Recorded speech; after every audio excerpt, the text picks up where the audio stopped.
The conference room buzzed with the usual energy of Monday morning meetings. Coffee cups clinked against saucers, laptops hummed to life, and conversations about weekend adventures filled the air. Sarah Chen sat in her usual spot near the back corner, notebook open, pen ready. She had learned long ago that staying quiet and observant served her better than trying to compete with the louder voices that dominated these corporate gatherings.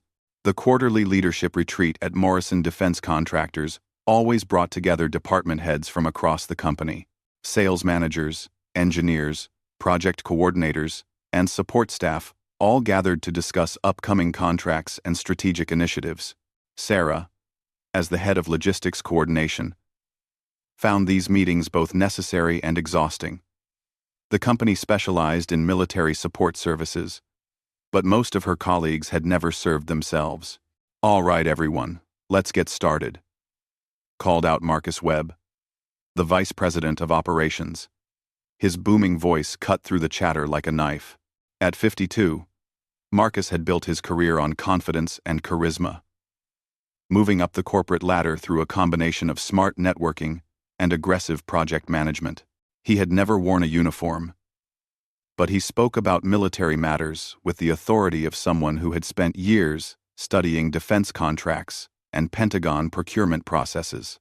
The agenda covered the usual topics: budget allocations, timeline adjustments, new contract opportunities. Sarah listened with half her attention while reviewing her own notes about supply chain challenges in their latest project, supporting overseas operations. She had identified several bottlenecks that could save the company significant money. But she knew better than to interrupt the flow of the meeting with technical details. "Now, before we move on to the next quarter's projections," Marcus continued, "I want to address something that came up in last week's client meeting with Air Force procurement." He clicked to a new slide showing photographs of various aircraft and weapons systems. "They're asking for more realistic timelines on our support packages for combat operations. Some of these Pentagon folks seem to think we don't understand what real military operations look like. D is a.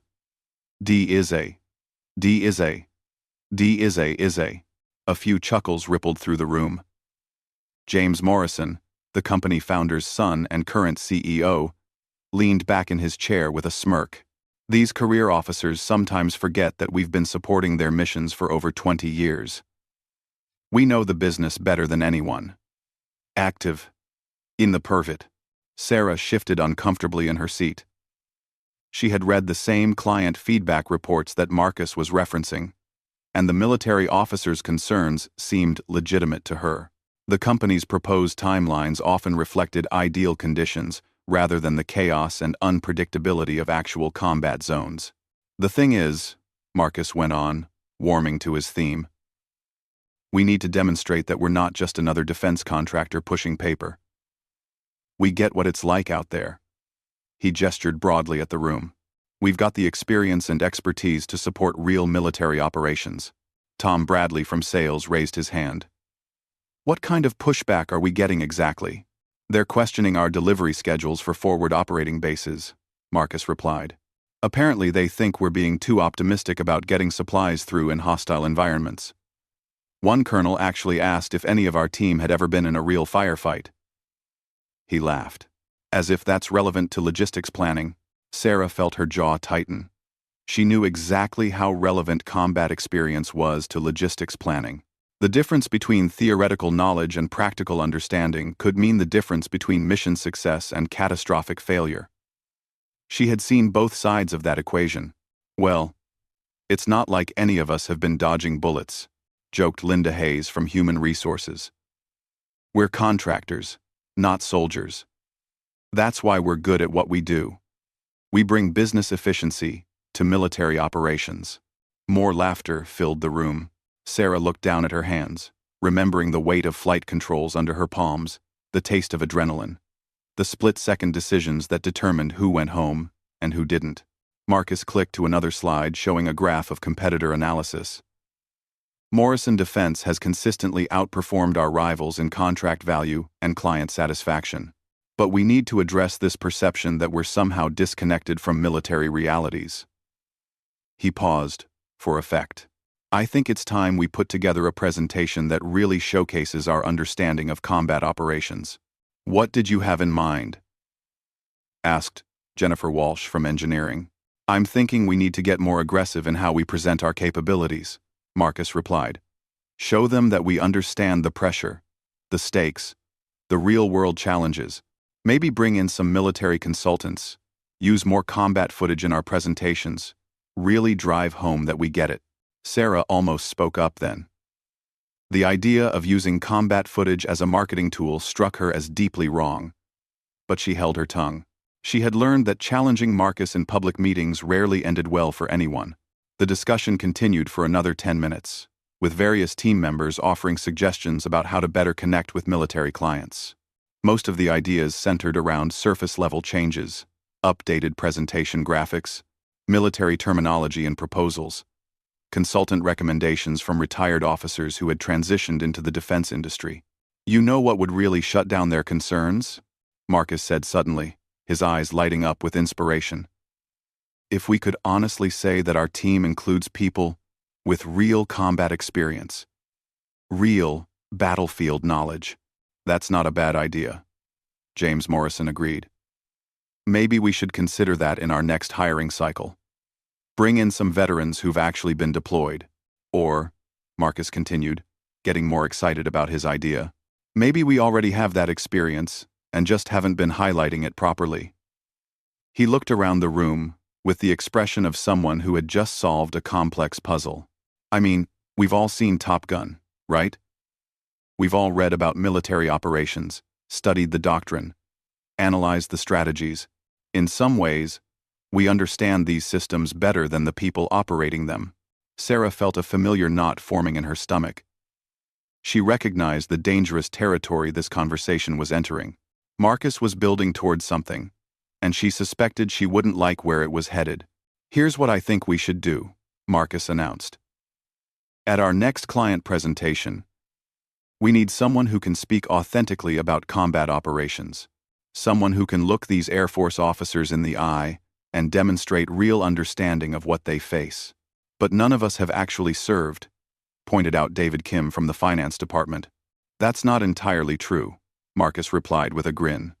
We've all had experiences that translate. High-pressure situations, split-second decision-making, life or death consequences. Maybe not in military contexts, but the principles are the same. Sarah could see where this was going, and she didn't like it at all. Marcus was working himself up to volunteer for a role he was completely unqualified to fill. She had seen this pattern before. His confidence growing until it exceeded his actual knowledge by a dangerous margin. Take air combat, for example, Marcus continued. I've done extensive research on fighter tactics, studied engagement protocols, analyzed after-action reports. I probably understand air-to-air combat better than most pilots. He paused, seemingly lost in his own expertise. In fact, I'd be willing to bet that I could hold my own in a discussion with any fighter pilot about the realities of aerial warfare. The room fell silent for a moment. Even by Marcus's standards, this was a bold claim. Several people exchanged glances, unsure how to respond. That's quite a statement, said Jennifer Walsh carefully. I'm serious, Marcus insisted. I've studied this stuff for years. Flight dynamics, weapons systems, tactical decision-making. I know it inside and out. These pilots might have the stick time, but I understand the big picture in ways they never will. Sarah felt her hands clench involuntarily. She thought about trying to redirect the conversation, but Marcus was clearly building towards something bigger. You know what? Marcus said, standing up and moving to the front of the room. Let me prove my point. Who here has seen real air combat? He looked around the room with the confidence of someone who already knew the answer. Anyone here ever been in actual aerial warfare? Faced enemy fire at 30,000 feet? Made life or death decisions in a cockpit while missiles are tracking you? The silence stretched uncomfortably. Sarah felt every eye in the room, scanning the faces around the table, and she knew what they were thinking. This was exactly the kind of question that should have an obvious answer. Of course, none of them had combat experience. They were contractors and executives, not warriors. That's what I thought, Marcus continued triumphantly. None of us have been there personally. But that doesn't mean we don't understand it. I've spent more time studying air combat than most pilots spend actually flying. I know the doctrine, the tactics, the psychology. I understand what these Air Force officers are dealing with better than they do themselves. Sarah felt the moment crystallizing around her. She could let this pass, allow Marcus to continue building his fantasy of expertise, let him embarrass himself, and potentially damage the company's credibility with actual military professionals. Or she could do something about it. The problem was that doing something about it would require revealing parts of her past that she had worked very hard to keep private. When she joined Morrison Defense 3 years ago, she had listed her previous experience as government service and overseas operations coordination. The HR team had been satisfied with her security clearances and recommendations. They hadn't dug deeper into exactly what kind of government service or which overseas operations. The beauty of intellectual understanding, Marcus was saying, is that it's actually superior to experiential knowledge in many ways. When you're in the middle of combat, you're limited by adrenaline, stress, tunnel vision. But when you study it systematically, you can see patterns and principles that the participants miss. Sarah thought about her logbook, locked in a safe at home, documenting over 200 combat sorties across 3 deployments. She thought about the Distinguished Flying Cross gathering dust in a box she hadn't opened in 5 years. She thought about friends whose names were now engraved on black granite walls. So when we meet with these Air Force procurement officers next month, Marcus concluded, I'm going to be the one who demonstrates our deep understanding of military operations. I'll show them that Morrison Defense doesn't just support combat missions. We understand them at a level most service members never reach. The room remained quiet. A few people nodded uncertainly, clearly uncomfortable with Marcus's claims but unwilling to challenge him directly. Sarah could see the disaster approaching like a slow-motion aircraft collision. She had 2 choices. She could remain silent, let Marcus make a fool of himself, and potentially cost the company important contracts. Or she could stand up and reveal a truth that would change everything about how her colleagues saw her. The decision crystallized in an instant, driven not by personal considerations but by professional responsibility. The company employed over 300 people whose livelihoods depended on maintaining credibility with military clients. Marcus's delusions of expertise could damage relationships that had taken years to build. Sarah took a deep breath and slowly rose from her chair. The sound of her chair scraping against the floor seemed unnaturally loud in the quiet room.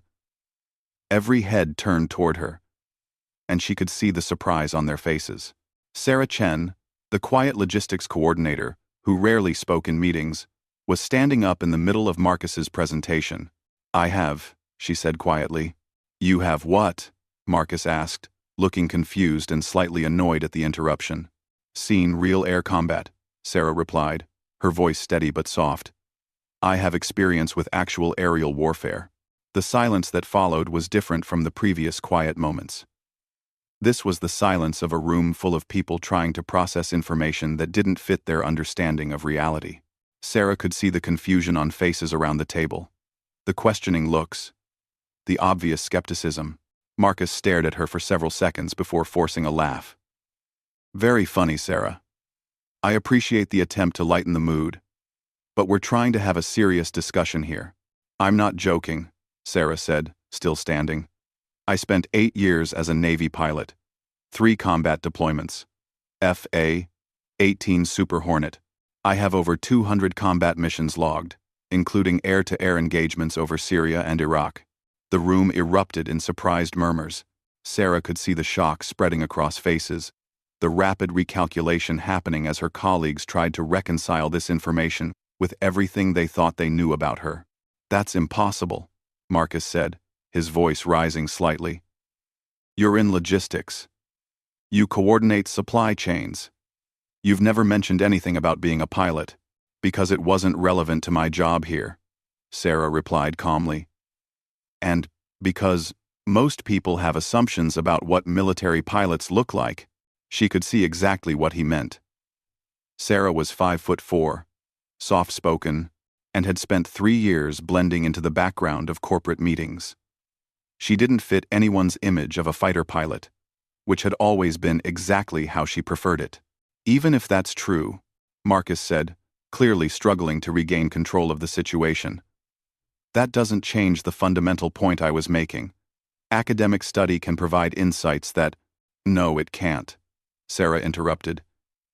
And there was something in her tone that made the entire room go completely silent. Academic study can teach you facts and figures. And doctrine. But it cannot teach you what it feels like to have a missile lock alarm screaming in your headset while you're pulling 8Gs trying to break away from an SA-11. It cannot teach you how to make targeting decisions when you have 3 seconds to determine whether that radar contact is a hostile fighter or a civilian airliner that's off course. The room was completely still now. Sarah could feel the weight of everyone's attention. But she also felt something else. A release that came with finally speaking truths she had kept locked away.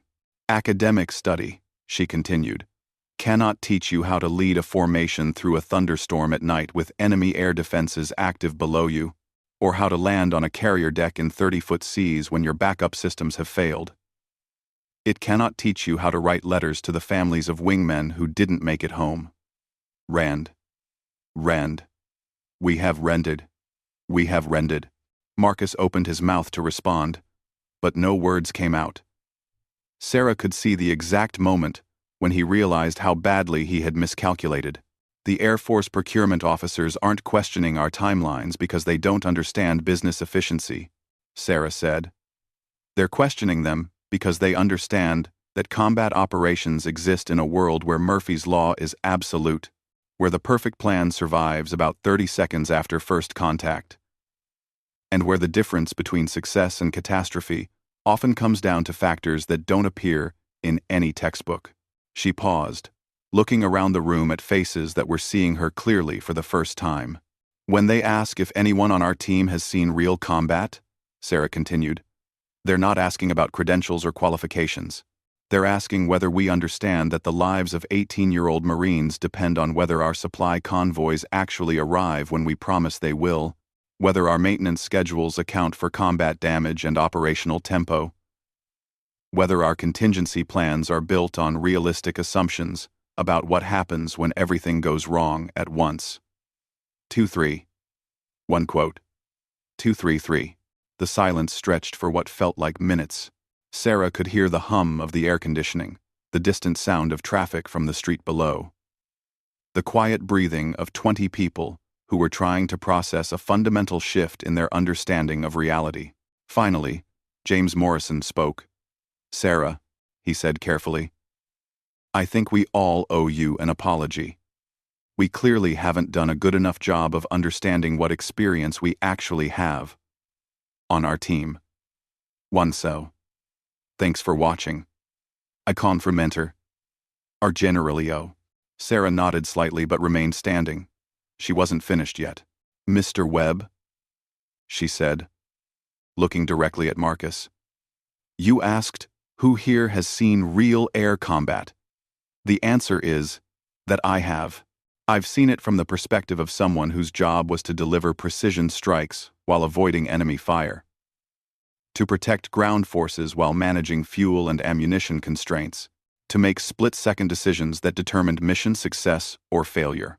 Marcus had gone pale, but Sarah continued. I've also seen it from the perspective of someone who had to coordinate with logistics teams, who depended on supply chains, who lived with the consequences when support systems failed. She paused. Both perspectives are relevant to what we do here, but only one of them can be learned from books. The implications of her words were sinking in around the room.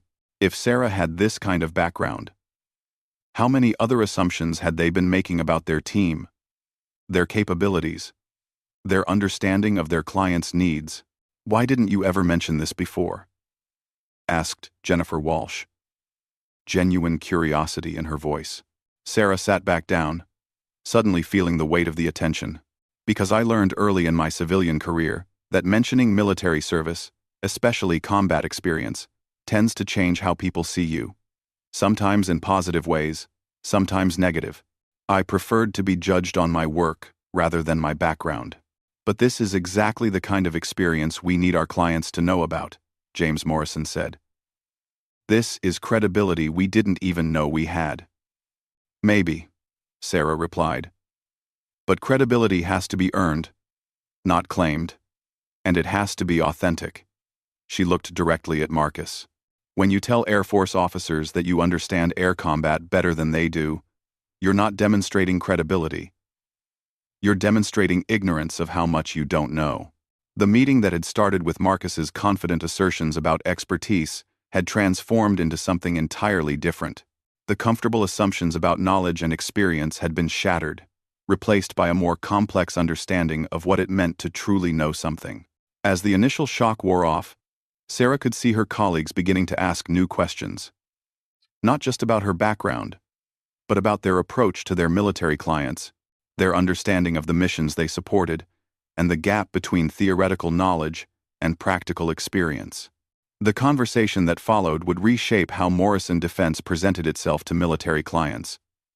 But more immediately, it had reshaped how Sarah's colleagues saw her, and how she saw herself in this corporate environment where she had tried so hard to blend in. The woman who had quietly coordinated supply chains and managed logistics spreadsheets was suddenly visible in a completely different way. The question now was what she would do with that visibility, and how it would change her role in the company that had never known they employed someone who had lived the realities they claimed to understand. The week following Sarah's revelation passed in a whirlwind of awkward conversations and curious glances. Word spread quickly through the Morrison Defense offices, carried by whispered discussions at coffee machines and speculative emails. The quiet logistics coordinator had become the subject of intense fascination and, in some quarters, skepticism. Sarah arrived at work Tuesday morning to find a small crowd gathered around her desk. Tom Bradley from sales was holding a printout of what appeared to be a Wikipedia article about F/A-18 Super Hornets, while Linda Hayes from HR clutched a folder that Sarah suspected contained her personnel file. "Morning, Sarah," Tom said with forced casualness. "We were just wondering if you could settle a debate about carrier operations. Linda here thinks landing on an aircraft carrier is basically like landing at a regular airport, just with a shorter runway." Sarah set down her coffee and looked at the expectant faces around her desk. She recognized the test for what it was: an attempt to verify her claims through technical questioning. It was a reasonable approach, though not particularly subtle. "It's quite different," Sarah replied evenly. "Carrier approaches are flown at a precise angle of attack and airspeed to catch the arresting wire. You're essentially flying into a controlled crash rather than a traditional landing.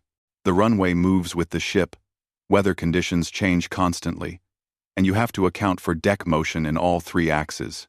She could see Tom mentally checking her answer against whatever research he had done. Linda was taking notes, though Sarah wasn't sure why. "What about the catapult launch?" asked Dave Kim, who had apparently joined the impromptu technical examination. "Depends on aircraft weight and wind conditions," Sarah answered. "Usually around 2.5 to 3 Gs, over about 2 seconds. You go from 0 to 150 knots, in roughly 300 feet.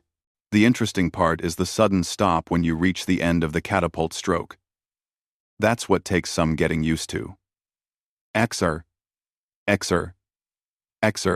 more note-taking from Linda. Sarah was beginning to feel like a specimen under examination. "The thing I don't understand," interrupted a new voice, "is how someone with your background ends up in logistics coordination." Sarah turned to see Janet Morrison, James's sister, and the company's VP of Strategic Development. Janet had a reputation for directness that sometimes bordered on confrontational. She was also someone whose opinion carried significant weight in company decisions. "It's not that unusual," Sarah replied carefully. "Military pilots often transition into logistics and operations roles in civilian careers.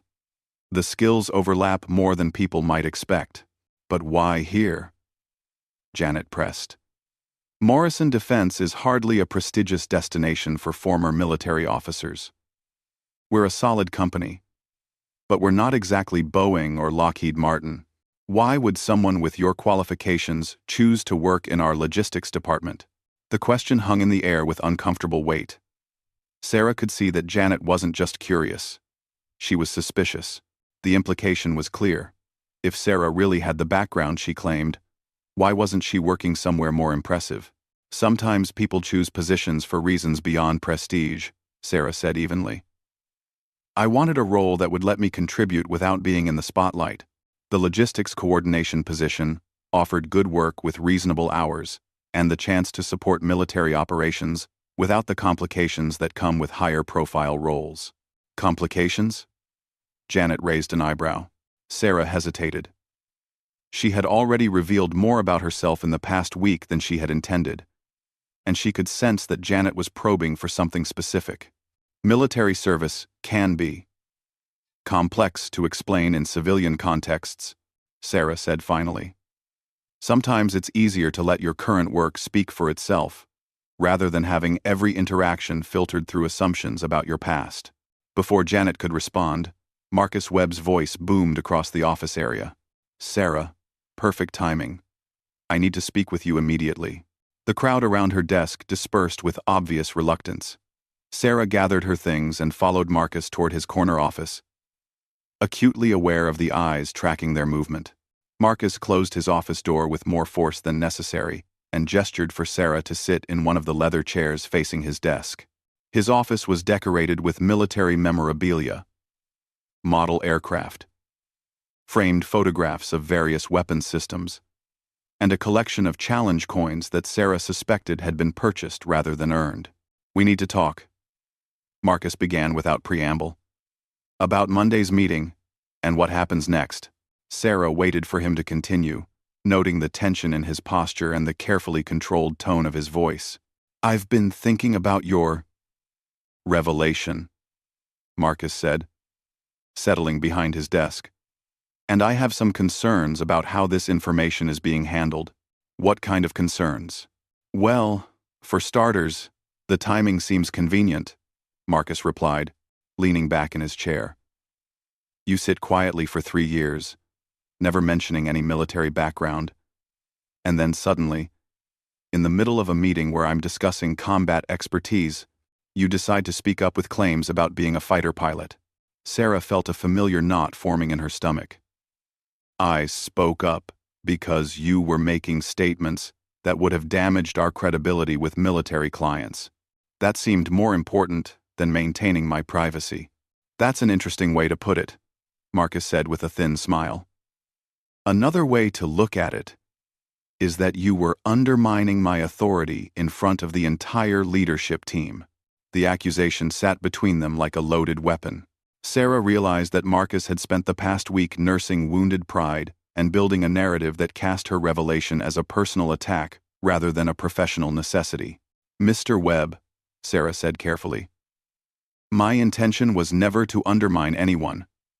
I was trying to prevent a situation that could have seriously damaged our relationship with military clients. According to you, Marcus replied. And I'm having trouble finding any record of your supposed military service. Sarah's blood ran cold. What kind of research? Public records, Navy databases, pilot rosters. Nothing comes up under Sarah Chen for the timeframes you mentioned. Marcus leaned forward, his eyes bright with what looked like triumph. Now, I'm sure there are privacy protections and classified considerations, but it's still interesting that there's no trace of this supposed career you've described. Sarah felt the walls closing in. Marcus was fishing, but he was fishing in dangerous waters. Her military records were indeed protected, sealed under classifications that most civilian researchers would never be able to access. But the absence of easily findable information would look suspicious to someone determined to discredit her claims. Military records aren't typically available through standard public searches, she said, working to keep her voice steady. Particularly for personnel who served in classified operations. Convenient, Marcus replied. Very convenient. But here's the thing, Sarah.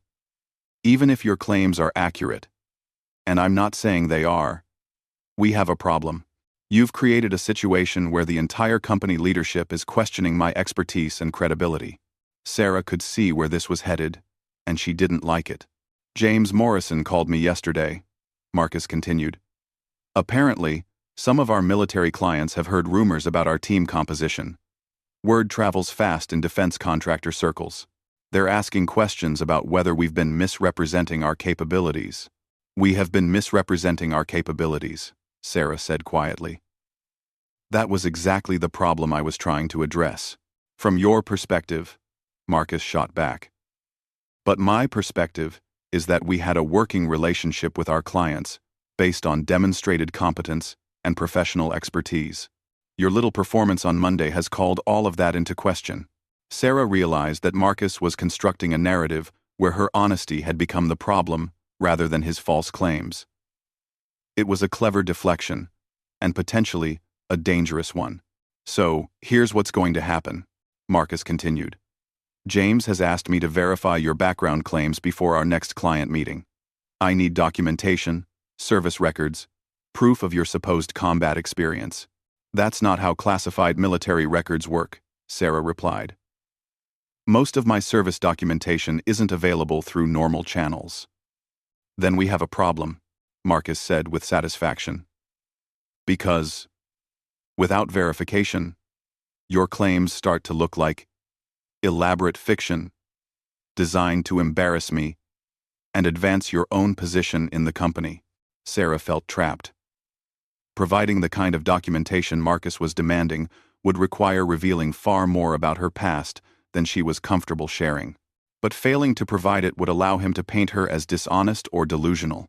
I understand your concerns, Sarah said carefully, but I'm not comfortable providing detailed military records for verification purposes. There are legal and security considerations involved.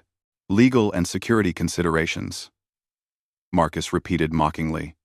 Or, maybe there just aren't any records to provide. The meeting ended with Marcus giving her until Friday to clarify her situation with HR and company leadership. Sarah left his office knowing that she was facing an impossible choice between exposing personal information she had worked hard to protect and allowing her credibility to be destroyed. The rest of the week passed in a haze of uncomfortable interactions and speculative conversations. Sarah could feel the office dynamics shifting around her as word spread about Marcus's doubts regarding her background. Some colleagues seemed sympathetic, others appeared skeptical, and a few seemed to be enjoying the drama. By Thursday afternoon, Sarah had made her decision. Rather than continue fighting a battle that would only grow more invasive and destructive, she would provide enough documentation to settle the question definitively. The cost to her privacy would be significant, but the alternative, allowing Marcus to undermine her credibility and potentially damage the company's client relationships, was worse. That evening, Sarah drove to her storage unit across town and retrieved a box she hadn't opened in 5 years. Inside were documents and mementos from a life she had worked hard to leave behind. Commendation letters, flight logs, photographs, and most importantly, a thick folder of service records that had been declassified for her personal files when she separated from the Navy. Friday morning brought an all-hands meeting that felt more like a tribunal than a company gathering. James Morrison had called together the entire leadership team, ostensibly to clarify recent questions about team capabilities and ensure accurate representation to clients. Sarah arrived early and took a seat in the front row, the folder of documents beside her chair. She watched as colleagues filed in with expressions ranging from curious to uncomfortable. Marcus entered last, wearing a confident smile that suggested he expected the meeting to go his way. Thank you all for gathering on short notice, James began. As most of you know, some questions have been raised about the accuracy of statements made regarding our team's military experience. These questions affect our credibility with clients and need to be addressed directly. He looked at Sarah with an expression that seemed sympathetic but determined. Sarah, you've made some significant claims about your background. Given the importance of accuracy in our client relationships, we need to verify these claims before moving forward. Sarah stood and picked up her folder. I understand completely, Mr. Morrison. I've brought documentation that should answer any questions about my military service. She opened the folder and began laying documents on the conference table where everyone could see them. First came the DD 214 discharge papers showing her rank, service dates, and combat decorations. Then flight logs documenting hundreds of sorties across multiple deployments. Letters of commendation from commanding officers. Photographs from carrier operations and forward operating bases. The room fell silent as people leaned forward to examine the documents. Sarah could see recognition dawning on faces around the table. This wasn't the kind of paperwork that could be fabricated or faked. Holy shit, someone whispered, and Sarah turned to see Tom Bradley staring at a photograph that showed her in flight gear standing beside an F/A-18 with bomb damage visible on the fuselage. Language, Tom, James Morrison said automatically, but his own voice was strained as he examined Sarah's Distinguished Flying Cross citation. Sarah pulled out one final document. A letter of recommendation from her squadron commander that detailed her combat record and leadership performance. She handed it directly to Marcus, who had gone very pale. Captain Chen, the letter began, and Sarah could see Marcus's hands trembling slightly as he read, demonstrated exceptional skill and courage during 200-plus combat sorties in support of Operation Inherent Resolve. Her tactical proficiency and decision-making under fire were instrumental in the success of multiple high-priority missions. The letter continued for 2 full pages, detailing specific engagements and commendations that made it impossible to doubt the scope and authenticity of Sarah's service. Marcus finished reading and set the letter down with shaking hands. The confident smile had disappeared completely, replaced by an expression that seemed equal parts shock and humiliation. These appear to be authentic, James Morrison said after examining several documents. Sarah, I owe you a significant apology. We all do. He looked around the room with an expression that mixed embarrassment with dawning understanding. It appears that we've had one of the most qualified military professionals in the defense industry working in our logistics department for 3 years, and we never bothered to ask the right questions. Sarah gathered her documents with hands that remained steady despite the emotional weight of the moment. She had proven her point definitively, but the victory felt hollow. The privacy she had carefully constructed was now completely gone, and she knew there was no going back to being the quiet logistics coordinator who blended into the background. The question now, James continued, is how we move forward. Sarah, would you be willing to take on a more prominent role in our client relations? Your background and expertise could be invaluable in our discussions with military procurement officers. Sarah looked around the room at faces that were seeing her with completely new understanding. The assumptions and comfortable dynamics of the past 3 years had been shattered, replaced by a reality that was more complex and potentially more challenging. I'll need to think about that, Sarah replied. This wasn't the outcome I was hoping for when I decided to speak up on Monday. As the meeting broke up, Marcus approached her with an expression of genuine contrition. Sarah, I owe you an apology. A big one. I was completely out of line this week, and I let my pride get in the way of good judgment. Sarah nodded acknowledgement but didn't immediately respond. The damage had been done, not just to Marcus's credibility, but to the careful balance she had maintained between her past and present lives. For what it's worth, Marcus continued, you were right about everything. I was building toward claims I couldn't support, and it would have been a disaster with our clients. You saved us from a serious mistake. Sarah finally looked directly at him. I hope you understand now why combat experience can't be learned from books or simulations. It's not about being superior or inferior. It's about understanding the difference between theoretical knowledge and lived reality. 3. In first. As her colleagues filed out of the conference room, Sarah remained behind, organizing her documents and contemplating the future. She had successfully defended the truth and protected the company's interests, but she had also irreversibly changed her position within the organization. The quiet logistics coordinator was gone forever. In her place stood someone who would inevitably be asked to represent herself and the company in ways that would force her to continually relive and explain parts of her past she had hoped to leave behind. The question now was whether she was ready for that transformation, and what it would mean for the carefully constructed civilian life she had built since leaving the military. The answer would determine not just her future at Morrison Defense, but her relationship with the memories and experiences that had shaped her into the person she was trying to become.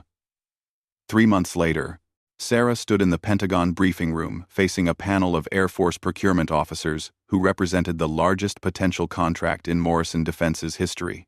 The mahogany table reflected the overhead lights, and the walls displayed portraits of military leaders whose steady gazes seemed to evaluate everyone who entered the room. Sarah had reluctantly accepted the role of Director of Military Relations after James Morrison made it clear that her expertise had become essential to the company's growth strategy. The promotion came with a significant salary increase, a corner office, and responsibilities that she found both rewarding and exhausting. "Miss Chen," said Colonel Patricia Williams, the lead procurement officer, "we've reviewed Morrison Defense's proposal for logistics support in the Pacific Theater. Your timelines are more conservative than your competitors, and your cost projections are higher. Help us understand why we should choose your approach." Sarah looked around the table at faces that showed professional skepticism mixed with genuine interest. These were people who had spent careers managing military operations, and they weren't easily impressed by corporate presentations or theoretical expertise. "Colonel Williams," Sarah began, "our timelines are longer because they account for real-world conditions rather than optimal scenarios. When you're supporting operations across 6,000 miles of ocean with weather windows that change hourly and supply lines that depend on naval assets that may be diverted for operational needs, optimistic planning becomes dangerous planning." She clicked to the next slide, which showed a detailed breakdown of potential disruption factors that most contractors ignored. "Our cost projections are higher because we've included contingencies for the problems that inevitably occur when Murphy's Law meets combat operations. When a C-130 carrying critical supplies has to divert due to weather or enemy action. When a supply ship gets delayed by mechanical problems. When a forward operating base gets overrun and has to be relocated. These aren't unlikely scenarios. They're predictable challenges that need to be planned for." Major Robert Chen, no relation, despite the shared surname, leaned forward with interest. "Most contractors present best-case scenarios, and then hit us with change orders when reality doesn't cooperate. You're saying Morrison Defense factors in the problems from the beginning?" "Yes, sir," Sarah replied. "Because, in my experience, assuming the best-case scenario in military operations is a sure way to fail when it matters most." "Your experience?" Colonel Williams noted, consulting her notes. "You're a former Navy pilot with combat experience in the Middle East. How does that translate to logistics planning in the Pacific?" Sarah had been expecting this question. Over the past 3 months, she had learned to discuss her military background professionally, without getting lost in memories that could derail a business meeting. "Flying combat missions taught me that successful operations depend on 1,000 details that most people never see," she said. "When you're leading a 4-ship formation into hostile territory, your success doesn't just depend on your flying skills or tactics. It depends on whether the maintenance crews identified that hydraulic leak before takeoff, whether the intelligence reports about enemy air defenses were accurate, whether the tanker aircraft will be in position for the return trip, whether the weather forecast accounts for conditions at your alternate landing sites." 1. End quote. 1 quote. 1 quote. 1 quote. 1 quote. 1 quote. End quote. 1 quote. 1 quote. She paused, noting the attentive expressions around the table. "Logistics planning requires the same kind of thinking. You have to assume that primary plans will fail, and secondary plans will be challenged. You have to build redundancy into systems that everyone else assumes will work perfectly. You have to understand that in military operations, the difference between success and catastrophe often comes down to whether someone planned for problems that shouldn't happen, but usually do. Major Chen nodded slowly. Give us a specific example of how that philosophy would affect your approach to Pacific operations. Sarah clicked to a detailed map showing supply routes and potential choke points across the Pacific region. Take supply runs to forward positions in the Philippines, she said. Most contractors plan routes based on optimal weather conditions and assume that airfields will be available when needed. We plan for typhoon season, for political instability that might close airspace, for enemy action that could make certain routes unusable. She highlighted specific areas on the map with laser pointer. We've identified alternate supply routes through Australia, alternate staging areas in Japan, and backup plans that use different transportation methods if primary approaches become untenable. Yes, it costs more upfront, but it costs far less than mission failure when your original plan collapses. The questions continued for another hour, covering technical details, cost analysis, and implementation timelines. Sarah found herself drawing repeatedly on experiences and insights that she had spent years trying to forget. The memories were still painful, but she was learning to extract professional lessons from personal trauma. One final question, Colonel Williams said as the briefing concluded. Your proposal mentions psychological support for logistics personnel working in high-stress environments. That's not typically included in contractor proposals. Why do you consider it important? Sarah hesitated for a moment, knowing that her answer would touch on aspects of military service that most contractors never considered. Because logistics personnel in combat zones often experience the same stresses as combat troops, but without the training and support systems that combat units receive, she said. A supply convoy driver who gets hit by an IED experiences the same trauma as an infantry soldier. A maintenance crew working under mortar fire deals with the same psychological pressures as combat engineers. On close, she could see understanding dawning on several faces around the table. Most contractors treat logistics support as if it happens in a safe, controlled environment. But forward logistics in contested areas means putting civilian personnel in harm's way without adequate preparation for what they might face.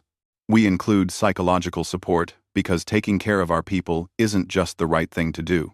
It's essential for maintaining operational effectiveness over extended deployments. The briefing ended with handshakes and promises to review the proposal thoroughly. As Sarah packed her materials, Colonel Williams approached her privately. Miss Chen, can I ask you something off the record? Of course. How did you end up in defense contracting? With your background, you could have had your pick of positions in aerospace or government service. Sarah finished closing her briefcase before answering. It was a question she had been asked frequently over the past 3 months, and she was still working out how to respond honestly without sharing more than she was comfortable revealing. I left active duty because I needed to step away from the operational side of military service, she said carefully. But I didn't want to completely leave the military community. Defense contracting allows me to continue supporting military operations while maintaining some distance from the direct combat mission. Colonel Williams nodded with understanding that suggested personal experience with difficult transitions from military to civilian life. Well, for what it's worth, your proposal is the most realistic assessment of Pacific logistics challenges I've seen. Most contractors promise the moon and deliver rocks. You're promising rocks and explaining why rocks are actually what we need. 2 weeks later, Morrison Defense won the contract. James Morrison announced the victory at a company-wide meeting that felt more like a celebration than a business briefing. The contract was worth $200 million over 5 years and would establish Morrison Defense as a major player in Pacific military operations. This success belongs to our entire team, James announced to thunderous applause. But I want to particularly recognize Sarah Chen, whose expertise and credibility made this victory possible.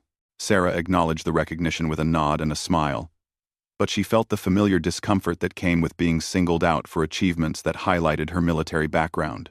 The months since her revelation had brought professional success beyond anything she had imagined. but also constant reminders of experiences she was still learning to integrate into her civilian identity. After the meeting, Sarah returned to her corner office and found Marcus Webb waiting by her desk. Their relationship had evolved significantly since the confrontational meeting 3 months earlier. Marcus had publicly acknowledged his mistakes and had become one of Sarah's strongest supporters within the company leadership. "Congratulations," Marcus said with genuine warmth. "You've essentially transformed this company in the space of 3 months." "The company transformed itself," Sarah replied, settling behind her desk. "I just provided some missing information. It's more than that, and you know it," Marcus said, taking a seat across from her. "You've changed how we think about our military clients, how we approach proposal development, how we understand the difference between supporting military operations and actually understanding them." Sarah nodded, acknowledgement, but didn't respond immediately. The success was gratifying, but it came with complexities she was still working through. "Can I ask you something personal?" Marcus continued. "Are you happy with how things have turned out? I know this isn't the quiet logistics role you originally wanted." Sarah considered the question carefully. The past 3 months had been professionally fulfilling, but personally challenging. Every client meeting, every proposal, presentation, every strategic discussion required her to draw on experiences that connected her to memories she had been trying to process and move beyond. "It's complicated," she said finally. "I'm proud of the work we're doing, and I think we're providing better support to military operations than we were before. But I'm also having to relive parts of my past that I had hoped to leave behind." Marcus leaned forward with an expression of concern. "Is it too much? Because if you need to step back or adjust your role, we can figure something out." Sarah shook her head. "No, it's not too much. It's just different than what I expected when I decided to speak up in that meeting. I thought I was making a one-time intervention to prevent a specific problem. I didn't realize I was fundamentally changing my relationship with my past." "Maybe that's not entirely a bad thing," Marcus suggested gently. "From my perspective, it seems like you're finding ways to use difficult experiences for positive purposes. That takes courage." Sarah looked out her office window at the city skyline beyond. Marcus was right that she was finding positive applications for difficult experiences, but the process was more challenging than he probably understood. Every time she discussed combat operations, or military psychology, or logistics challenges in contested environments, she was forced to revisit memories that carried emotional weight she was still learning to bear. "You know what I've realized?" Sarah said, turning back to Marcus. "I spent 3 years trying to separate my civilian life from my military experience, as if they were completely different parts of my identity. But they're not separate. They're all part of who I am, and trying to compartmentalize them was probably creating more problems than it was solving." "That sounds like wisdom born from experience," Marcus replied. "Maybe. Or maybe I'm just getting better at accepting that personal and professional growth often requires engaging with things we'd rather avoid." Their conversation was interrupted by a knock on Sarah's office door. Jennifer Walsh, from engineering, entered with a folder of technical specifications for the Pacific contract implementation. "Sorry to interrupt," Jennifer said, "but we need Sarah's input on forward operating base designs for the Philippines deployment. The military engineers are asking questions about aircraft maintenance facilities that our standard templates don't address." Sarah opened the folder and immediately recognized the type of challenge that would require her to draw on both her technical knowledge and her operational experience. The questions weren't just about engineering specifications. They were about understanding how maintenance operations actually functioned in austere environments under combat conditions. "Give me an hour to review these," Sarah said. "Then let's set up a call with the engineering team. This is going to require some detailed discussion about how theoretical designs translate to practical operations." As Jennifer left, Marcus stood to go as well. "I'll let you get to work," he said. "But Sarah, I want you to know that watching you navigate these challenges over the past 3 months has been inspiring. You've shown all of us what it looks like to turn difficult experience into professional excellence." After Marcus left, Sarah sat alone in her office, reviewing the technical specifications and thinking about the transformation her life had undergone since that Monday morning meeting 3 months earlier. The quiet logistics coordinator who had tried to blend into the background was gone, replaced by someone who had to regularly discuss experiences that most people could never imagine. The change had been difficult but ultimately necessary. She had learned that trying to compartmentalize significant parts of her identity and experience was ultimately unsustainable. Her military service and combat experience weren't separate from her civilian professional life. They were integral to who she was and what she could contribute. As she began reviewing the engineering questions about forward operating base design, Sarah found herself thinking about the young maintenance crews who would work in the facilities they were designing. These were people who would face many of the same challenges and dangers she had faced, and the quality of their working environment could literally be the difference between mission success and catastrophic failure. The responsibility felt heavy but also purposeful. Her difficult experiences were becoming the foundation for work that could protect and support other people facing similar challenges.